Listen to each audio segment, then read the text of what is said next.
Dear students, 12th foundation में आप सभी का स्वागत है। जैसा कि आप जानते हैं कि बाल भारती शिक्षा समिति ने आप सबकी ऑनलाइन क्लासेस के लिए व्यवस्था की है। तो आज हम फिजिक्स के बारे में थोड़ा डिस्कस करेंगे और 12th फाउंडेशन के सिलेबस पर विचार करेंगे। आपके 12th फाउंडेशन के सिलेबस की शुरुआत होती है यूनिट 1 से।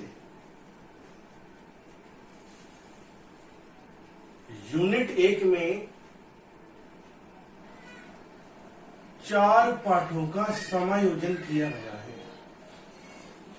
आपके सिलेबस की जो फर्स्ट यूनिट है, उस फर्स्ट यूनिट में 4 पाठों का समायोजन किया गया है और इस यूनिट का नाम है स्थिर वैद्युतिकी।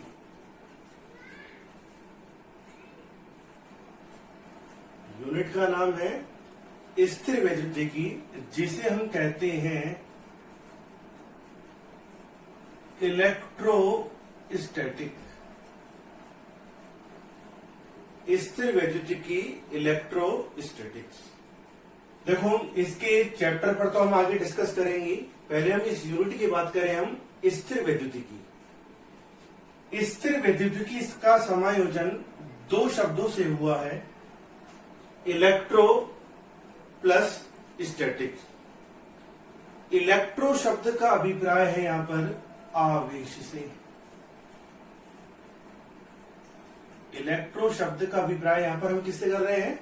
आवेश से। प्लस स्टैटिक शब्द का अर्थ है स्थितिकी। इलेक्ट्रोस्टैटिक, जिसका अर्थ है इलेक्ट्रो मीन्स आवेश से, स्टैटिक्स यानी कि स्थितिकी से। आवेश के बारे में तो आप जानते हैं, 9th 10th में आपने पढ़ा ही है बेसिक आवेश के बारे में। हम यहाँ पर शुरू से इसको लेकर के चलेंगे। आवेश के बारे में आपने फ्लूइड पढ़ा हुआ है थोड़ा बहुत। स्थितिकी के बारे में आपको बताते हैं। आपने क्लास 11th में यांत्रिकी के बारे में पढ़ा है आपने, जिसे हम कहते हैं मैकेनिज्म, यांत्रिकी। यांत्रिकी में हम क्या पढ़ते हैं? किसी कण की स्थिर अथवा गतिशील अवस्था के संबंध में अध्ययन करना। यांत्रिकी में आपने पढ़ा है कणों की स्थिर अथवा गतिशील अवस्था के संबंध में अध्ययन करना। अब हम यांत्रिकी का जो पहला भाग है, फिजिक्स में यांत्रिकी आपने पढ़ी रखा है, वही मैं बता रहा हूं आपको। यांत्रिकी का जो पहला भाग होता है वह होता है स्थितिकी। दूसरा भाग होता है यांत्रिकी का गतिकी। स्थितिकी में हम पढ़ते हैं कणों की स्थिर अवस्था के संबंध में। स्थितिकी में हम कणों की स्थिर अवस्था के संबंध में अध्ययन करते हैं और गतिकी में हम कणों की गतिशील अवस्था के संबंध में अध्ययन करते हैं।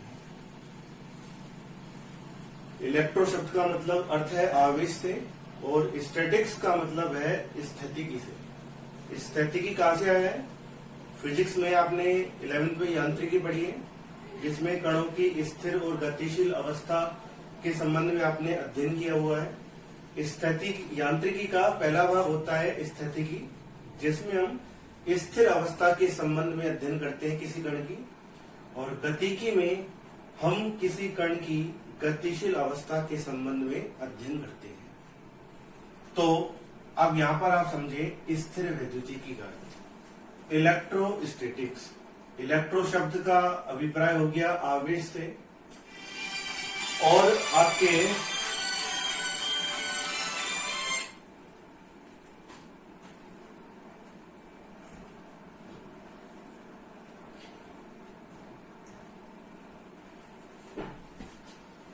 स्थितिकी शब्द, इलेक्ट्रोस्टैटिक स्थिर वैद्युतिकी में इलेक्ट्रो शब्द का अभिप्राय तो हो गया आवेश के लिए, और स्टैटिक्स यानी कि स्थितिकी, स्थितिकी का अर्थ संबंध है यांत्रिकी से, यांत्रिकी का ही भाग है। यांत्रिकी में हम स्थिर और गतिशील अवस्था के संबंध में अध्ययन करते हैं कणों की। स्थितिकी का अभिप्राय यहाँ पर हम किस अवस्था से बात कर रहे हैं, स्थिर अवस्था के संबंध में हम बात कर रहे हैं। तो अब आप इसका अर्थ समझे आप कि इलेक्ट्रोस्टैटिक यानी कि स्थिर वैद्युतिकी की भौतिक विज्ञान की वह शाखा जिसमें हम किसके बारे में अध्ययन करेंगे, विद्युत आवेश स्थितिकी यानी कि स्थिर अवस्था, यानी कि भौतिक विज्ञान की वह शाखा जिसे हम स्थिर वैद्युतिकी कहते हैं। इस स्थिर वैद्युतिकी में हम विद्युत आवेश की स्थिर अवस्था और उनसे संबंधित घटनाओं का अध्ययन करते हैं। किसमें करते हैं हम, स्थिर वैद्युतिकी में। मैं फिर से रिपीट कर रहा हूं, आपकी जो फर्स्ट यूनिट है जिसमें 4 पाठ आपके सम्मिलित हैं, इनमें हम आगे बढ़ेंगे। इस यूनिट का नाम है स्थिर वैद्युतिकी, इलेक्ट्रोस्टैटिक। और स्थिर वैद्युतिकी की परिभाषा क्या मिलती है आपको नोट्स में मिल जाएगी आगे, पर फिलहाल आप समझे, क्योंकि 2 चीजें होती हैं जब हम पढ़ते हैं तो हर चीज को समझते हैं। रट्टे हमको नहीं मारने, रटना हमको कुछ नहीं है। समझने के लिए हमें बहुत सी बातें समझनी पड़ती हैं, बहुत सी बातों का ध्यान रखना पड़ता है जिनके आधार पर आप समझेंगे। बात आती नोट्स की। नोट्स में केवल आपको इतना ही दिया जाता है जितना आपको लिखने के लिए आवश्यक है। जितना एक्सप्लेन समझाते समय किया जाता है, नोट्स में उतना एक्सप्लेन नहीं किया जाता। हमेशा शॉर्ट नोट ही काम आते हैं। जितना हमें चाहिए उतना हमने लिख दिया। समझने में हमें थोड़ा आगे भी एक्सप्लेन करना पड़ता है ताकि आपको कोई समस्या ना हो। तो आपको नोट्स में सबसे पहली परिभाषा स्थिर वैद्युतिकी के लिए ही मिलेगी आपको। स्थिर वैद्युतिकी भौतिक विज्ञान की वह शाखा जिसके अंतर्गत विद्युत आवेश की स्थिर अवस्था और उनसे संबंधित घटनाओं का अध्ययन किया जाता है, उस शाखा को हम कहते हैं स्थिर वैद्युतिकी। क्या कहते हैं हम, स्थिर वैद्युतिकी हम यहाँ पर कहते हैं। स्थिर वैद्युतिकी जो कि आपकी यूनिट फर्स्ट है। अब मैंने आपको बताया है फर्स्ट यूनिट में कितने चैप्टर का समायोजन है, 4 चैप्टर्स का, यानी कि 4 पाठों का समायोजन है। आपको जब आप 1 से लेकर 4 तक पाठों का अध्ययन करेंगे तो आपको स्थिर वैद्युतिकी की कॉन्सेप्ट पर ही बने रहना है, अर्थात आवेश की स्थिर अवस्था और उनसे संबंधित घटनाओं का अध्ययन करना है। गतिकी से हमें कोई मतलब नहीं है यहाँ पर इस फर्स्ट यूनिट में स्थिर वैद्युतिकी में। 4 पाठों का समायोजन है। इनमें हम सबसे पहले हम बात करेंगे पाठ 1 की, यानी कि फर्स्ट चैप्टर। इस फर्स्ट चैप्टर का नाम है विद्युत क्षेत्र। क्या है फर्स्ट चैप्टर का नाम, विद्युत क्षेत्र, जिसे हम कहते हैं इलेक्ट्रिक फील्ड। पहला चैप्टर विद्युत क्षेत्र, इस फर्स्ट यूनिट का पहला चैप्टर जो कि स्थिर वैद्युतिकी पर आधारित है। चैप्टर का नाम है विद्युत क्षेत्र, जिसे हम कहते हैं इलेक्ट्रिक फील्ड। अब आपके इस फर्स्ट चैप्टर की शुरुआत एक छोटे से टॉपिक से होती है।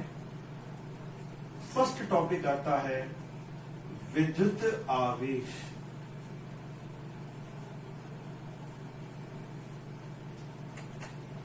पहले चैप्टर में आप किन किन चीजों के बारे में आप अध्ययन करेंगे।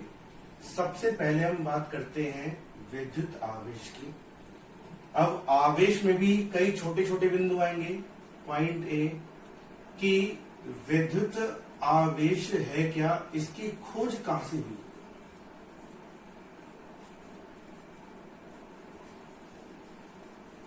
इन पॉइंट्स को हम क्लियर करेंगे। विद्युत आवेश क्या है, इसकी खोज कहां से हुई। पॉइंट बी, आवेश के प्रकार। कि विद्युत आवेश कितने प्रकार का होता है। पॉइंट सी, विद्युत आवेश के गुणधर्म, गुणधर्म मीन्स प्रॉपर्टीज, अर्थात कौन कौन से गुण विद्युत आवेश के काम आते हैं, यानी कि कौन कौन से गुणधर्म विद्युत आवेश दर्शाता है। और पॉइंट डी, आवेशन की विधियां।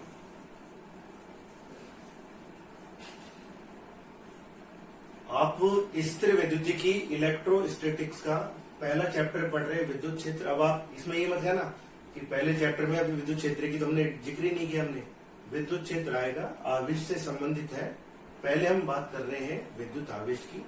इनमें हम इन 4 चीजों पर फोकस करेंगे कि विद्युत आवेश क्या है, विद्युत आवेश की खोज कहां से हुई, कैसे इसके कॉन्सेप्ट हमें पता लगे, आवेश कितने प्रकार का होता है, आवेश की प्रॉपर्टीज अर्थात आवेश के कौन कौन से गुणधर्म होते हैं, और आवेशन की विधियां कि हम किन किन विधियों द्वारा किन किन तरीकों से वस्तुओं को आवेशित कर सकते हैं। तो इन चीजों को हम यहाँ पर पढ़ेंगे। तो सबसे पहले हम बात करें विद्युत आवेश की कि विद्युत आवेश क्या है, इसकी खोज किस आधार पर हुई, किन तथ्यों के आधार पर हमने विद्युत आवेश को पढ़ा है। देखिए आप, विद्युत आवेश की खोज किस आधार पर हुई, मैं आपको बताता हूँ। प्राचीन काल में, बहुत पहले की बात है, हमारे जो वैज्ञानिक थे, दार्शनिक थे, उन्होंने क्या देखा कि जब आपने भी इन चीजों का देखा है, इन घटनाओं को आपने भी अपनी आंखों से देखा है कि जब वर्षा के दिनों में बारिश आती है जब, तो आपने देखा होगा आकाश में बहुत सारे बादल हो जाते हैं, और जब ये बादल आपस में एक दूसरे से टकराते हैं, एक दूसरे से घर्षण करते हैं, तो क्या उत्पन्न होती है, बिजली कड़कती है और हमें आकाश में एक चमक दिखाई देती है। शुरुआत यहीं से होती है इसकी कि जैसे ही बादल आपस में एक दूसरे से घर्षण करते हैं, आपस में मिलते हैं, तो हमें बिजली कड़कने की आवाज आती है और आकाश में बिजली की चमक दिखाई देती है। तो सबसे पहले हमारे जो दार्शनिक थे, वैज्ञानिक थे, उन्होंने इस घटना को नाम दिया चमक, कि जैसे ही बादल आपस में मिलते हैं तो आकाश में एक चमक उत्पन्न होती है। कि जैसे ही बादल आकाश में जब एक दूसरे से मिलते हैं तो इस प्रक्रिया में एक चमक उत्पन्न होती है। आगे फिलहाल इस पर कोई डिस्कस नहीं हुआ। कुछ समय बाद वैज्ञानिकों ने, यूनान के ही एक वैज्ञानिक थे जिनका नाम है जेम्स गिलबर्ट। यूनान के एक वैज्ञानिक जिनका नाम था जेम्स गिलबर्ट। इन्होंने क्या करा, सबसे पहले एक कांच की छड़ को, इन्होंने कांच की छड़ को रगड़ा रेशम के कपड़े से। यूनान के वैज्ञानिक जिन्होंने इस खोज को आगे बढ़ाते हुए इस प्रयोग को दोहराया कि जब बादल आपस में मिलते हैं, आकाश में हमें चमक दिखाई देती है, तो ये गुण तो हर वस्तु पर भी पाया जाना चाहिए, यानी कि इन गुणधर्मों को हर वस्तु भी प्रदर्शित करनी चाहिए। तो उन्होंने क्या किया, कांच की छड़ को रेशम के कपड़े से रगड़ा। तो जब वे कांच की छड़ को, जैसे मान लीजिए ये एक कांच की छड़ है और ये आपके आ गया रेशम का कपड़ा,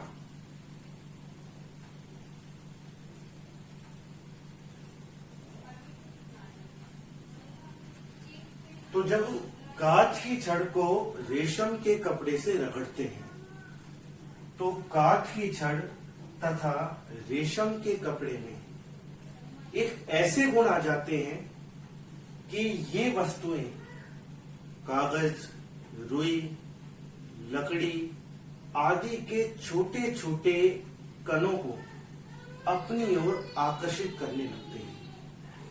और जब इन दोनों वस्तुओं को देखो, प्रारंभ में कांच की छड़, रेशम का कपड़ा, इन्हें आपस में नहीं रगड़ा जाता, तो ये दोनों वस्तुएं सामान्य स्थिति में होती हैं, किसी भी प्रकार के विशेष गुणधर्म को प्रदर्शित नहीं करती। पर जैसे ही कांच की छड़ को रेशम के कपड़े से रगड़ा जाता है, तो इन वस्तुओं में एक ऐसा गुण आ जाता है कि ये वस्तुएं रुई, कागज, लकड़ी, सूखे तिनके आदि के छोटे छोटे कणों को अपनी ओर आकर्षित करती हैं।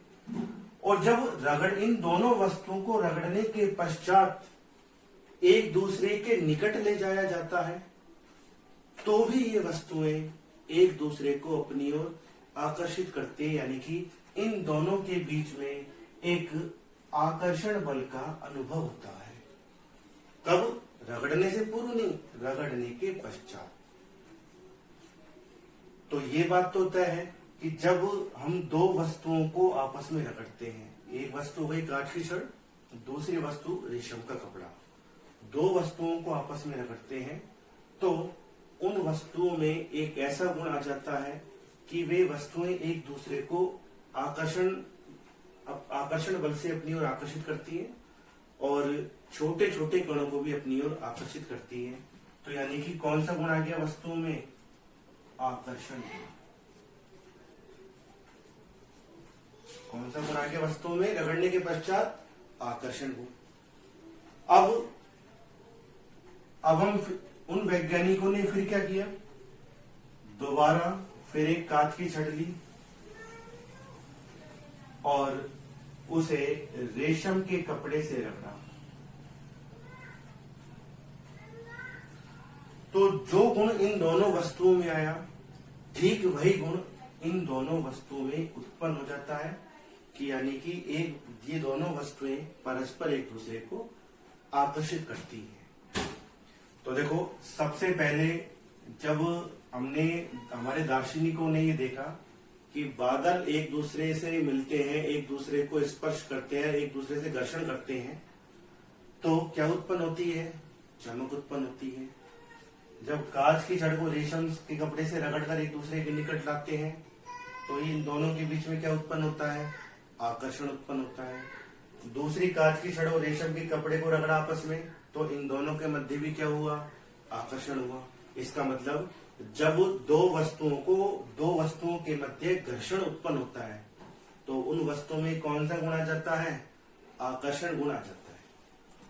जब दो वस्तुओं के मध्य घर्षण होता है, तो उन वस्तुओं के मध्य आकर्षण गुण उत्पन्न हो जाता है।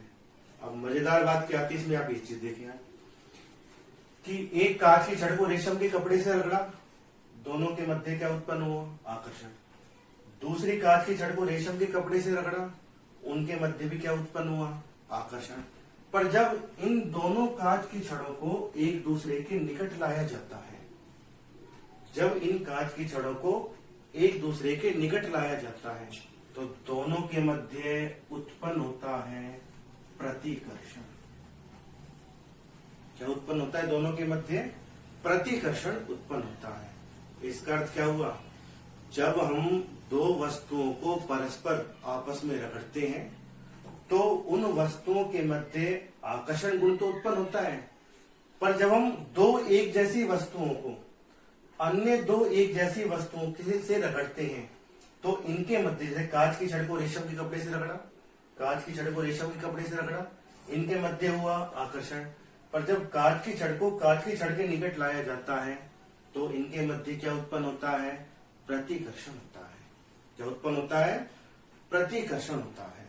यानी कि जब, कहने का सीधा सा अर्थ ये है, विद्युत आवेश की खोज कैसे हुई थी? जब दो वस्तुओं को परस्पर एक दूसरे से रगड़ा जाता है, तो रगड़ने पर वे वस्तुएं परस्पर एक दूसरे को आकर्षित करती हैं।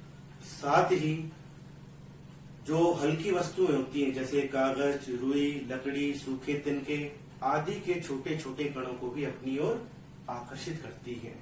तो जब हम किन्हीं दो वस्तुओं को आपस में रगड़ते हैं, तो रगड़ने के पश्चात उन वस्तुओं में जो गुण उत्पन्न हो जाता है, उस गुण को हम क्या कहते हैं? विद्युत आवेश कहते हैं। क्या कहते हैं? उस गुण को हम विद्युत आवेश कहते हैं। वैसे हम कह देते हैं विद्युत आवेश, बाकी सही मायने में तो हम इन्हें आवेश की जगह कहते हैं आवेशित होना। क्या कहते हैं इन्हें?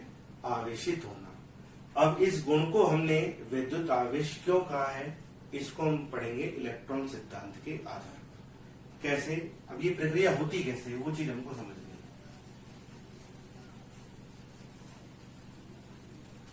देखिए, मान लीजिए ये दो वस्तुएं हैं, एक वस्तु है ए और दूसरी वस्तु है बी। जब हम इन दो वस्तुओं को आपस में घर्षण करवाते हैं, अर्थात इन वस्तुओं के मध्य घर्षण होता है, इन वस्तुओं को आपस में एक दूसरे से रगड़ते हैं, तो इस दौरान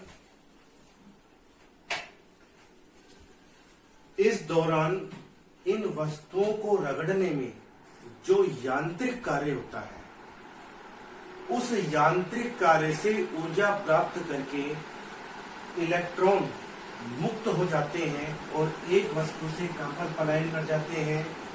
दूसरी वस्तु की ओर पलायन कर जाते हैं।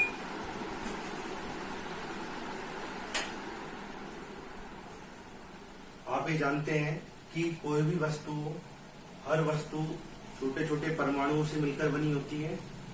परमाणु के नाभिक में होता है धनावेश और नाभिक के बाहर विभिन्न कक्षाओं में इलेक्ट्रॉनों के रूप में होता है ऋणावेश।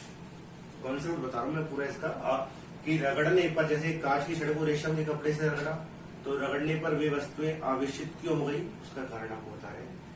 अब आप जानते हैं जो इलेक्ट्रॉन परमाणु में नाभिक के समीप अंतः कोश में होता है, आंतरिक कोश में होता है, उस इलेक्ट्रॉन पर नाभिक का आकर्षण प्रबल होता है, इसलिए वह इलेक्ट्रॉन नाभिक के प्रबल आकर्षण बल से बंधा होता है। इस इलेक्ट्रॉन को हम कहते हैं बद्ध इलेक्ट्रॉन। पर जो इलेक्ट्रॉन परमाणु की बाह्य कक्षा में होता है, नाभिक से दूर होता है, उस पर नाभिक का आकर्षण बहुत कम होता है और इस इलेक्ट्रॉन को जैसी ऊर्जा मिलती है तो ऊर्जा पाकर ये इलेक्ट्रॉन नाभिक के आकर्षण प्रभाव से मुक्त हो जाता है। इसलिए इस इलेक्ट्रॉन को हम क्या कहते हैं?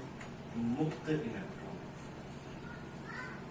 तो जब हम दो वस्तुओं को आपस में रगड़ते हैं, तो वस्तुओं को रगड़ने में जो यांत्रिक कार्य होता है, उस यांत्रिक कार्य से ऊर्जा ग्रहण करके इलेक्ट्रॉन मुक्त होकर, मुक्त कहां से होगा? बाह्य कोश से मुक्त होकर एक वस्तु से दूसरी वस्तु की ओर पलायन कर जाता है। अब आप देखो, आपने पढ़ रखा है परमाणु जो होता है वो कैसा होता है? विद्युत उदासीन होता है, क्योंकि परमाणु के नाभिक के भीतर जितना धनावेश होता है उतना ही ऋणावेश होता है नाभिक के बाहर, तो कुल आवेश कितना होता है? शून्य। अब यहाँ पर आप देखें, मान लीजिए आपने वस्तु ए को बी से रगड़ा और यांत्रिक कार्य से ऊर्जा ग्रहण करके इलेक्ट्रॉन ए से कहां पर पलायन कर जाते हैं? बी पर पलायन कर जाते हैं। आप जानते हैं परमाणु में धनावेश और ऋणावेश कैसे होते हैं? परिमाण में समान होते हैं। तो ए से जब इलेक्ट्रॉन पलायन करेगा तो इस वस्तु ए पर इलेक्ट्रॉन की कमी हो जाएगी।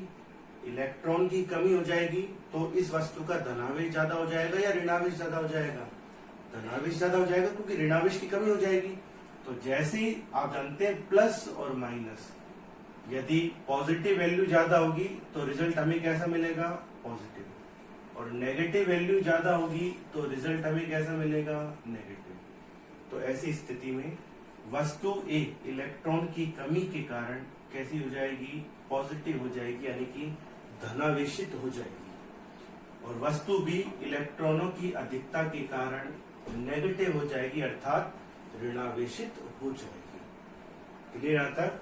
तो घर्षण की प्रक्रिया में जो हमने पढ़ा था ना कि घर्षण की प्रक्रिया में होता क्या है, कि घर्षण की प्रक्रिया में हमने कांच की छड़ को रेशम के कपड़े से रगड़ा, तो रगड़ने पर उन वस्तुओं में आकर्षण गुण क्यों आ गया? उसका रीजन ये था क्योंकि जब हम उनको आपस में रगड़ते हैं तो इस प्रक्रिया में घर्षण इस प्रक्रिया में जो यांत्रिक कार्य होता है, उस यांत्रिक कार्य से ऊर्जा ग्रहण करके कुछ इलेक्ट्रॉन कांच की छड़ से रेशम के कपड़े पर स्थानांतरित हो जाते हैं। तो कांच की छड़ इलेक्ट्रॉन त्यागने पर कैसी हो जाती है, पॉजिटिव। और रेशम का कपड़ा या रेशम की वस्तु इलेक्ट्रॉन ग्रहण करने के कारण कैसी हो जाती है, ऋणावेशित हो जाती है। और फिर एक वस्तु पॉजिटिव दूसरी नेगेटिव, तो ये दोनों क्या करने लगती है, एक दूसरे को आकर्षित करने लगती है। तो यानी कि जब हमने दो वस्तुओं को परस्पर आपस में रगड़ना, तो रगड़ने के पश्चात उन वस्तुओं में एक विशेष गुण आ गया ना। विद्युत आवेश की यदि हम बात करें तो जैसे हमने उन वस्तुओं को आपस में रगड़ा, तो रगड़ने के पश्चात उन वस्तुओं पर एक विशेष गुण आ गया कि वस्तु ए पर तो इलेक्ट्रॉन कम हो गए, वस्तु बी पर इलेक्ट्रॉन बढ़ गए। तो जो विशेष गुण उन वस्तुओं पर आता है, उस गुण को ही हम क्या कहते हैं, विद्युत आवेश। क्या कहते हैं, गुण को हम विद्युत आवेश। इसलिए मैंने आपको विद्युत आवेश के कंसेप्ट की बात की है। आपको मैं बता दूं, इतना नोट्स में आपको नहीं मिलेगा। नोट्स में आप सबसे पहले किसके बारे में पढ़ेंगे, स्थिर वैद्युतिकी के बारे में, और फिर सीधा आपको नोट्स में टॉपिक मिलेगा घर्षण विद्युत। घर्षण विद्युत, ये जो हमने विद्युत आवेश के बारे में पढ़ा है, ये किस पर आधारित है, घर्षण विद्युत पर ही आधारित है। सीधी आपको परिभाषा मिलेगी घर्षण विद्युत की। घर्षण विद्युत क्या होता है, जब हम दो वस्तुओं को, देखो दोनों में बता रहा हूं मैं, विद्युत आवेश का और घर्षण विद्युत का। विद्युत आवेश क्या होता है, जब दो वस्तुओं को परस्पर एक दूसरे से रगड़ा जाता है, तो रगड़ने के पश्चात वे वस्तुएं एक विशेष गुण को धारण कर लेती हैं। उस गुण को हम क्या कहते हैं, विद्युत आवेश कहते हैं। और दो वस्तुओं को परस्पर एक दूसरे से रगड़ने पर उन वस्तुओं का आवेशित होना, उन वस्तुओं का आवेशित होना, इस घटना को हम क्या कहते हैं, घर्षण विद्युत। फिर से रिपीट कर रहा हूं मैं कि दो वस्तुओं को परस्पर एक दूसरे से रगड़ने पर वे वस्तुएं आवेशित हो जाती हैं और एक विशेष गुण को धारण कर लेती है, जिसे हम क्या कहते हैं, विद्युत आवेश। और दो वस्तुओं को परस्पर एक दूसरे से रगड़ने पर उन वस्तुओं के आवेशित होने की घटना को हम क्या कहते हैं, घर्षण विद्युत कहते हैं। क्या कहते हैं हम, घर्षण विद्युत। अब एक चीज ध्यान देना, घर्षण विद्युत की प्रक्रिया में जब वस्तु आवेशित होती है, अर्थात किसे धारण करती है, विद्युत आवेश को धारण करती है। देखो इनमें थोड़ा बहुत फर्क पड़ता है। कई बार बहुत सी जगह आपको एक नहीं मिलेगा कि विद्युत आवेश की परिभाषा नहीं होती। परिभाषा तो आवेशित होने की होती है, ये बात तो ठीक है। इलेक्ट्रॉन स्थानांतरण ए से बी पर हुआ, ए पर इलेक्ट्रॉनों की संख्या में कमी हुई, बी पर इलेक्ट्रॉनों की संख्या में वृद्धि हुई। तो इस दौरान इसका धनावेश अपना आप ज्यादा हो गया, ऋणावेश कम हो गया, इसका ऋणावेश बढ़ गया, तो इसलिए ये तो हो गई नेगेटिव, ये हो गई पॉजिटिव, यानी कि ऋणावेशित और धनावेशित। तो वास्तविकता में हमें परिभाषा तो किसकी मिली है, आवेशित होने की। पर आप ये तो देखो, हम इस गुण को विद्युत आवेश को कह रहे हैं, क्योंकि जब वस्तुएं ए और बी आपस में एक दूसरे से रगड़ने पर आवेशित हो रही हैं, किसके कारण, इलेक्ट्रॉनों की मुक्त इलेक्ट्रॉनों की संख्या के स्थानांतरण के कारण, चाहे ए से बी हो या बी से ए पर हो। तो जब आवेशित हो रही है, तो इन वस्तुओं में एक विशेष गुण आ गया ना, इस वस्तु का परिणामी आवेश कैसा हो गया, पॉजिटिव। ये वस्तु कैसी हुई, परिणामी नेगेटिव हुई। तो इस गुण को हम क्या कहते हैं, विद्युत आवेश कहते हैं। फिर से मैं एक बार रिपीट कर दूं ताकि आपको कोई कंफ्यूजन ना हो। इन्हीं दो वस्तुओं को जब परस्पर एक दूसरे से रगड़ा जाता है, तो रगड़ने पर, वस्तुओं को आपस में एक दूसरे से रगड़ने पर वे वस्तुएं एक विशेष गुण को धारण कर लेती है। इस गुण को हम क्या कहते हैं, विद्युत आवेश।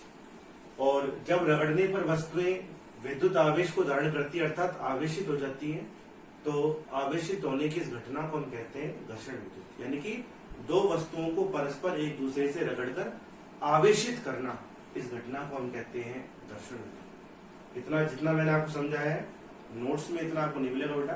सीधा स्थिर वैद्युतिकी की हम बात करेंगे, फिर सीधा किस कॉन्सेप्ट पे आ जाएंगे हम, घर्षण विद्युत की बात। तो ये बात थी घर्षण विद्युत और विद्युत आवेश की। अब हम बात करेंगे आवेश की यूनिट। यूनिट का मतलब होता है मात्रक। देखो मैं आपको बता दूं, आवेश का जो मात्रक होता है, फिजिक्स में हम मुख्य रूप से कौन सी मात्रक पद्धति पढ़ते हैं, एमकेएस। विद्युत आवेश का जो एमकेएस मात्रक होता है वह होता है कूलाम, जिसे हम दर्शाते हैं सी से। सेकंड, विद्युत आवेश का सीजीएस मात्रक होता है स्टेट कूलाम, जिसे हम दर्शाते हैं ईएसयू से। और दोनों के बीच संबंध क्या होता है?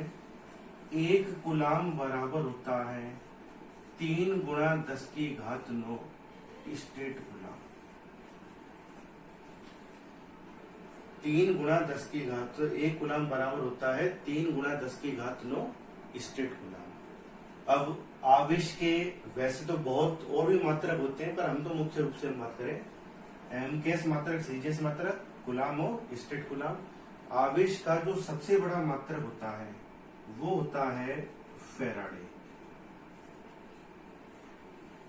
आवेश का सबसे बड़ा मात्रक होता है फैराडे, और 1 फैराडे ये बराबर होता है 96,500 कूलाम। विद्युत आवेश का सबसे बड़ा मात्रक होता है फैराडे। 1 फैराडे में होते हैं 96,500 कूलाम। ये सबसे बड़ा मात्रक है आवेश का। ठीक है, तो ये बात थी सबसे पहली बात विद्युत आवेश और घर्षण विद्युत की। अब हम बात करें आवेश के प्रकार। आपने पढ़ी रखा है आवेश जो होते हैं मुख्यतः कितने प्रकार के होते हैं? 2 प्रकार के। सबसे पहला होता है धनावेश, दूसरा होता है ऋणावेश।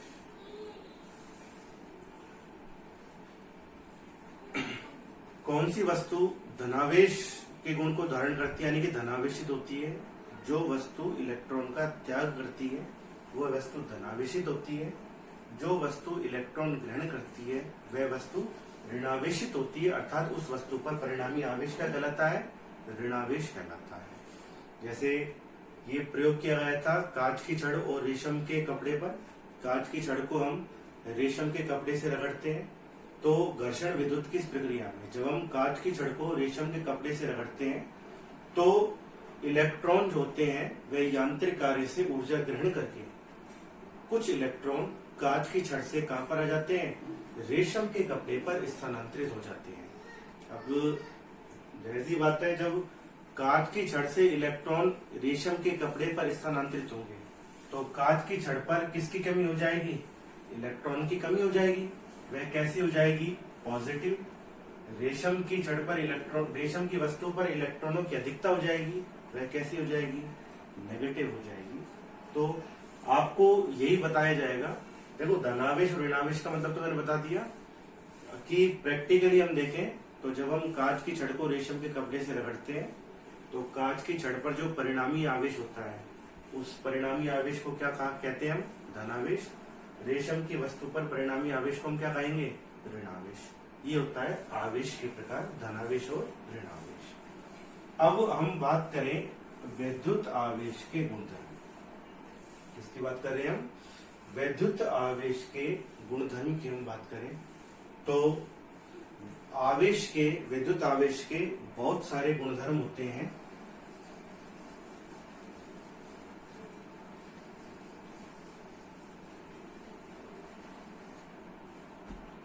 विद्युत आवेश के बहुत सारे गुणधर्म होते हैं। सबसे पहला होता है आवेशों की योज्यता।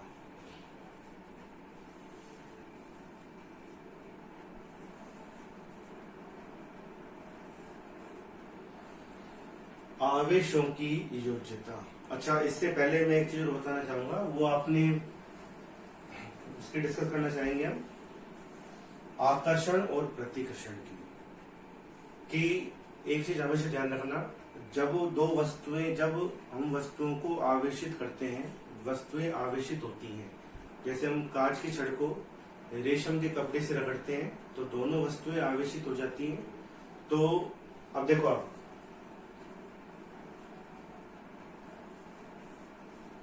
ये एक कांच की छड़ है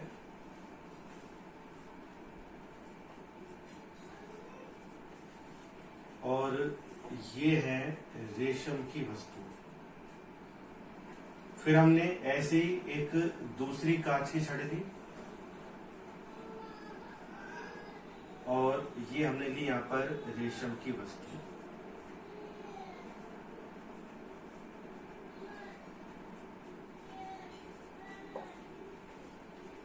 अब देखो, जब हम इस कांच की छड़ को रेशम की वस्तु के साथ रगड़ते हैं तो रगड़ने पर ये दोनों वस्तुएं कैसी हो जाती हैं? आवेशित हो जाती है। इस कांच की छड़ को इस रेशम की वस्तु से रगड़ते हैं तो ये दोनों भी कैसी हो जाती हैं? आवेशित हो जाती है। अब देखो, जब हम अब देखो ये पहली, ये भी क्या है? कांच की छड़ है, ये भी क्या है? कांच की छड़। दोनों कैसे पदार्थ की बनी है? एक जैसे पदार्थ की बनी है। तो इन दोनों का गुणधर्म भी कैसा होना चाहिए? समान होना चाहिए। तो जब हम इन दोनों कांच की छड़ों को एक दूसरे के संपर्क में लाते हैं, यानी कि एक दूसरे के निकट लाते हैं, तो ये दोनों कांच की छड़ें आवेशित होने के पश्चात परस्पर क्या कर देती है? एक दूसरे को प्रतिकर्षित कर देती है। तो इसका मतलब जब ये दोनों वस्तुएं समान पदार्थ की बनी हुई है तो आवेशित होने के पश्चात ये कैसे गुणधर्म को प्रदर्शित करनी चाहिए? समान गुणधर्म को प्रदर्शित करनी चाहिए। यदि यह पॉजिटिव है तो यह भी कैसी होगी? पॉजिटिव होगी। ये दोनों वस्तुएं भी कैसे गुणधर्म को दर्शानी चाहिए? समान गुणधर्म को दर्शानी चाहिए। यदि यह वस्तु नेगेटिव हो रही है तो ये वाली वस्तु भी कैसी होगी? नेगेटिव होगी। तो इसका मतलब क्या हुआ? दो विपरीत प्रकृति के आवेश, क्योंकि हमने इन दोनों को रगड़ा, इलेक्ट्रॉनों के स्थानांतरण हुआ कांच की छड़ से रेशम की वस्तु पर। दोनों क्या कर रहे हैं? एक दूसरे को आकर्षित। पर ये दोनों कैसी कर रही है? एक दूसरे को प्रतिकर्षित कर रही है, क्योंकि ये दोनों छड़ जो है वो किसकी बनी हुई है? कांच की। दोनों को हमने एक जैसी कपड़े से रगड़ा, एक जैसी वस्तु के साथ रगड़ा हमने। तो अभी ये दोनों वस्तुएं जो आवेशित होंगी, ये दोनों वस्तुएं ये समान प्रकृति में होनी चाहिए या विपरीत प्रकृति में होनी चाहिए? समान प्रकृति में आवेशित होनी चाहिए। क्यों? क्योंकि दोनों वस्तुएं समान पदार्थ की बनी हुई है, एक ही पदार्थ की बनी हुई है, तो इनके गुणधर्म भी कैसे होने चाहिए? समान होने चाहिए। तो जब हम एक कांच की छड़ को दूसरी कांच की छड़ के निकट लाते हैं तो ये दोनों क्या कर रही है? एक दूसरे को प्रतिकर्षित कर रही है। इसका मतलब समान प्रकृति के आवेश सदैव क्या करते हैं? एक दूसरे को प्रतिकर्षित करते हैं, और विपरीत प्रकृति के आवेश एक दूसरे को क्या करेंगे? आकर्षित करेंगे। अब यदि हम इन दोनों रेशम की वस्तु, ये दोनों वस्तुएं एक ही पदार्थ की बनी है, हमने इन्हें एक ही जैसी वस्तुओं के साथ घर्षण कराया, तो ये दोनों वस्तुएं एक समान रूप से यानी कि समान प्रकृति में आवेशित होंगी या विपरीत प्रकृति में? समान प्रकृति में। क्यों? क्योंकि दोनों वस्तुएं कैसे पदार्थ की बनी हुई है? एक समान पदार्थ की बनी हुई है। इसलिए यदि हम इन दोनों वस्तुओं को भी एक दूसरे के निकट लाएं तो ये दोनों वस्तु भी क्या कर रही है? एक दूसरे को प्रतिकर्षित करती है। इस आधार पर हम कहते हैं कि समान प्रकृति के आवेशों के मध्य सदैव प्रतिकर्षण होता है और विपरीत प्रकृति के आवेशों के मध्य आकर्षण होता है। ठीक है बेटा, तो इनको थोड़ा सा आप समझें। आपको मैं नोट्स भी पीडीएफ फॉर्मेट में आपको डाल दूंगा, पर नोट्स में आपको केवल उतना ही मिलेगा जितना आपको लिखना है। जितना आपको समझाया है वो चीजें आपको नोट्स में नहीं मिलती है, शॉर्ट रूप में आपको मिलती है, तो इन पर आप थोड़ा ध्यान दें। ठीक है, कल हम पढ़ेंगे आवेशों के गुणधर्म के बारे में और आवेशन की विधियों के बारे में।